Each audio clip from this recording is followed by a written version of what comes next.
પરિવારની વહુ રાઠવા નીરુબેન જયપાલસિંહ, મંચ પર બિરાજમાન મારા આદરણીય મહાનુભાવો, આપણા સમાજના વડીલો, માતાઓ, બહેનો અને યુવા મિત્રો અને મારા પ્રિય આદિવાસી ભાઈઓ બહેનો, વિશ્વ આદિવાસી દિવસના આ પવિત્ર અવસરે હું એક એવા વિષય પર મારા વિચારો રજૂ કરવા આવી છું જે માત્ર પરિવારનો જ નહીં પરંતુ સમગ્ર સમાજના ભવિષ્યનો આધાર છે.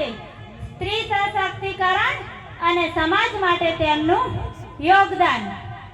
કહેવાય છે જ્યાં નારીનું સન્માન થાય છે, જ્યાં નારીનું સન્માન થાય છે ત્યાં સંસ્કૃતિ જીવંત રહે છે, સંસ્કૃતિ જીવંત રહે છે અને સમાજ સમૃદ્ધ બને છે, અને સમાજ સમૃદ્ધ બને છે. આદિવાસી સંસ્કૃતિમાં મહિલાઓનું સ્થાન હંમેશા ગૌરવપૂર્ણ રહ્યું છે. તે માત્ર ઘરની સંભાળ રાખતી વ્યક્તિ નથી, પરંતુ ખેતીમાં સહભાગી, જંગલની સંરક્ષક, લોક પરંપરાની જતનકાર, સંસ્કૃતિની વારસદાર અને આવતી પેઢીની પ્રથમ શિક્ષિકા છે.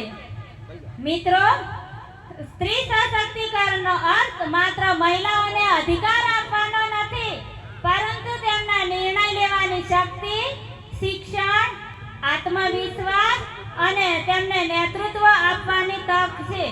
જ્યારે એક દીકરી શિક્ષિત બને છે ત્યારે એક વ્યક્તિ જ નહીં પરંતુ આખો પરિવાર શિક્ષિત બને છે, અને જ્યારે એક મહિલા આત્મનિર્ભર બને છે ત્યારે આખું ગામ મજબૂત બને છે. આજે આપણી જવાબદારીઓ છે કે દરેક દીકરીને ગુણવત્તાયુક્ત શિક્ષણ આપીએ, બાળ લગ્ન, ભેદભાવ અને અન્યાય સામે અવાજ ઉઠાવીએ. મહિલાઓને ગ્રામ સભા, સમાજ અને વિવિધ સંસ્થાઓમાં નેતૃત્વની તક આપીએ. મહિલાઓની સલામતી, સન્માન અને સમાન ભાગીદારી સુનિશ્ચિત કરીએ. પ્રિય યુવા મિત્રો, સમાજનો વિકાસ ત્યારે જ થાય છે, સમાજનો વિકાસ ત્યારે જ થાય છે જ્યારે પુરુષ અને મહિલા બંને ખભે ખભા મિલાવીને આગળ વધે. પુરુષ અને મહિલા બંને ખભે ખભા મિલાવીને આગળ વધે. આપણે એવી નવી પેઢી તૈયાર કરવી પડશે જે પોતાની માતૃભાષા, સંસ્કૃતિ અને પરંપરાઓને ગૌરવ સાથે જીવંત રાખે અને સાથે આધુનિક શિક્ષણ અને વિજ્ઞાન અને ટેકનોલોજી દ્વારા સમાજને નવી દિશા આપી શકે. ચલો આજે આપણે સૌ મળીને સંકલ્પ કરીએ, દરેક દીકરીને શિક્ષણ આપીશું, દરેક મહિલાને સન્માન આપીશું, દરેક બહેનને નેતૃત્વનો અવસર આપીશું અને સમાનતા, એકતા અને સ્વાભિમાનના માર્ગે આદિવાસી સમાજને આગળ લઈ જઈશું. અંતમાં હું એટલું જ કહીશ, નારી શક્તિ એ જ સમાજની સાચી શક્તિ છે. નારી શક્તિ એ જ સમાજની સાચી શક્તિ છે. માતાનું સન્માન એ સમાજનું ગૌરવ છે. શિક્ષિત દીકરી એ સમૃદ્ધ સમાજ છે.